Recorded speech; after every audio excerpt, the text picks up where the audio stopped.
Hello MMO world, this video's topic is a big one. Payment models and pay to win.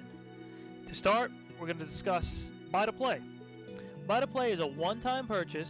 You purchase the game and you're good to go for the rest of the game's lifespan, excluding expansions. Buy to play has its pros and cons. Starting with the pros, it appeals to more casual players that may not necessarily see the value in a subscription-based MMO, because they're unable to dedicate enough time to justify the subscription, which is completely understandable, to be honest.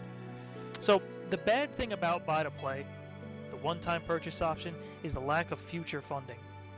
Money is a big driving factor for companies, and at the end of the day, there is a company behind the MMO you play. So, without the promise of future funds, there becomes little drive to fix bugs or add additional content beyond a large expansion that you would have to purchase anyway. So, MMOs live and breathe on new content. With a payment model like buy to play, the world can quickly become stagnant and kill a lot of players' motivation to keep playing the game. MMOs also require some money in order to keep running. You know, server upkeep, maintenance, employee salaries, all these things are needed to keep your MMO going. So, if future funding is lacking, then the future of your MMO becomes uncertain. I think we've all seen an MMO that we've played in the past shut down due to a lack of funding. Maybe Darkfall on Holy Wars comes to mind, Star Wars Galaxies, something like that. So anyway, on to our next payment model, and my personal favorite, subscription MMOs. To clarify what a subscription MMO is, a sub MMO requires an active subscription to even log into the servers and play the game. It's not to be confused with an optional subscription in some MMOs, which I'll cover shortly. Usually we have an initial fee to purchase the game, and the game comes with like 1 month of free game time with the initial purchase. The reason why I absolutely love this payment model is because of the incentive it gives developers to take care of their game and their community. This will always come with the most support for the game, and not just community support, like you got a support ticket you're throwing in there. That'll get answered faster on a sub MMO almost all the time. So not just speaking of community support, but like actual support for the game. Balance, content, stuff like that. So, like it or not, money talks. Knowing that you may drop your subscription at any time is something that weighs on the devs' minds. I promise you, they're in their boardrooms discussing the rate at which players leave the game, like pressing issues that the community's vocal about, when to release new content and how much content should be released.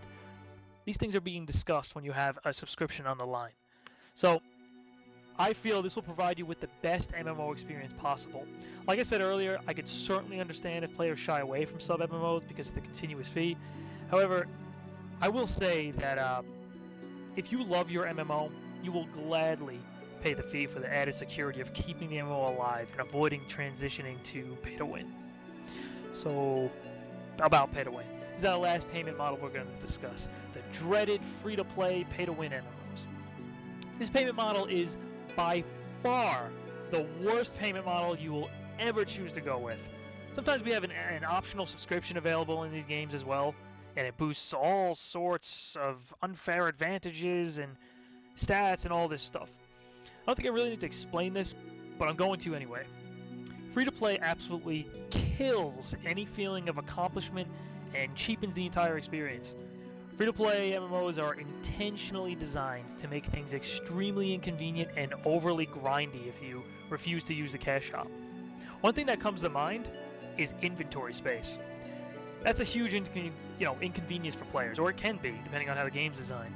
A lot of free-to-play MMOs, they design the game to have limited stack amounts. You know, the item only stacks up to 10 or to 20 rather than 100, which would normally would in some MMOs. So they design it to stack up to a limited amount. Then you have a ton of different items that you really want to keep. You're like, wow, I need all of these items later in the game, but I don't need them now, but I really want to hold on to them, but I don't have any inventory space to keep them. The 20 slot bag they gave me is not enough. I guess I'll go to the cash shop and buy more inventory space. You see, they'll intentionally design the game to be like an inconvenience to players, unless they're going to use the cash shop and utilize the upgraded bags or whatever it may be. So, how about an MMO that allows you to upgrade equipment? You ever see that? Like you get the great sword plus 1, great sword plus 2, plus 3, and so on. Eventually you get to a point that the item can break if the upgrade attempt fails. Well, no worries, we got you covered there, because if you pay $10, you can get 5 reinforcement gems that will save your item in the event of an upgrade failure. Do you understand how pay to win this is? Do you understand how this pulls all skill out of PvP? It forces players to drop tons of money to obtain the strongest gear possible. Like, why strive to better yourself, or learn your class better, or search for better gear, when there's a shit tier player that can just dominate you using their wallet? How about those cash shop boxes? You see those? I will never forget this quote from Tryon. No tricks, no traps. The best in slot gear will never be in the cash shop. We promise you that. You will never see your best in slot gear appear in the cash shop. Yeah, about that. That lasted about a week. You ever hear of Carrot Dash? The best in slot mount for moving trade packs, or how about the Sloth Glider? Want to know the worst thing about these cash shop boxes? You have no idea what your odds are. Even the lottery has to tell you the odds of winning. Go ahead, go to your local lottery, wherever state you live in, New York lottery, whatever it may be. Go look it up. The odds have to be posted there. Sometimes they're on the back of the ticket. So by law, lottery odds need to be posted. But MMOs don't. They don't need to post their odds. China just passed a law forcing cash shop boxes to post those odds publicly. Because of the amount of like shit scams that were going on, China said, enough, you gotta post your odds. Because it was really infringing upon consumer rights. You can argue that, but it's borderline infringing upon consumer rights. You design a cash shop, you're like, hey, look at this awesome item in this box, you know you want it. You buy 100 of them and you don't get it. You're like, what the hell, man? What are these odds? You know, they're .001 or some crazy, crazy shit. It's not right. It's misleading, too.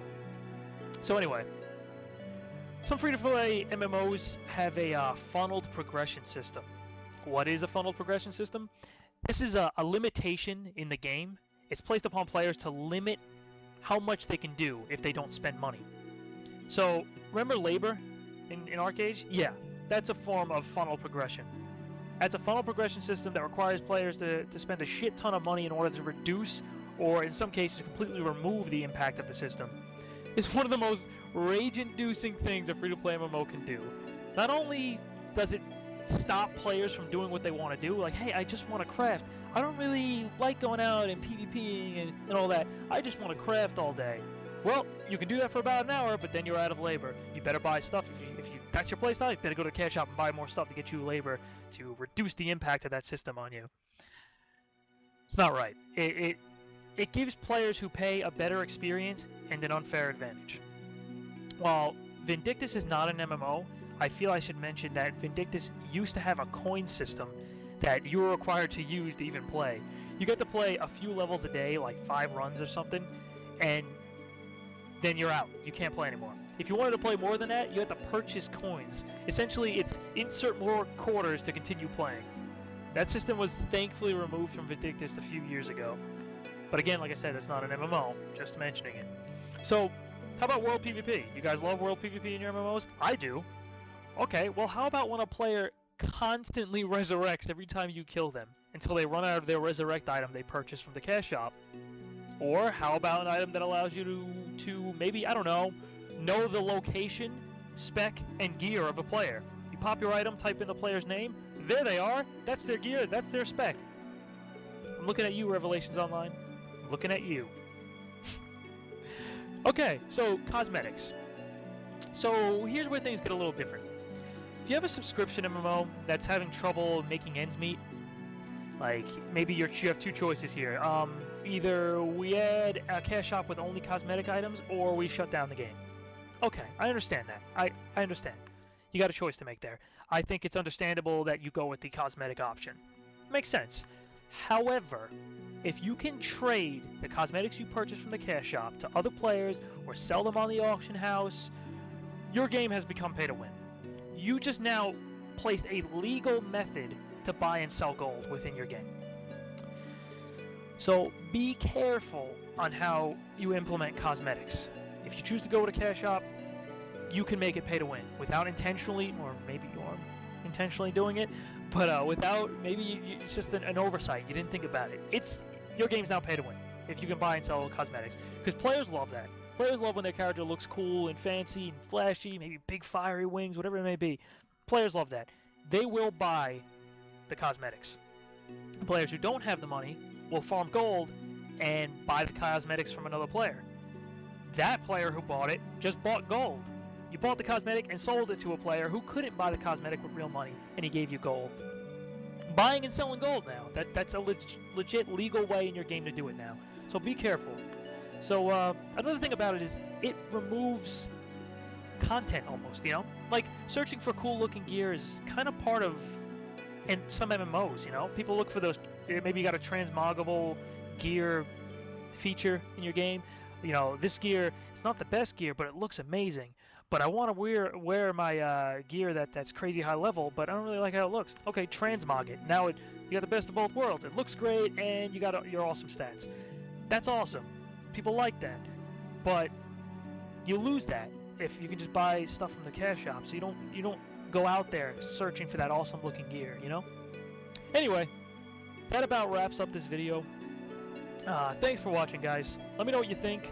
Feel free to subscribe, share, all that good stuff if you want more of these videos.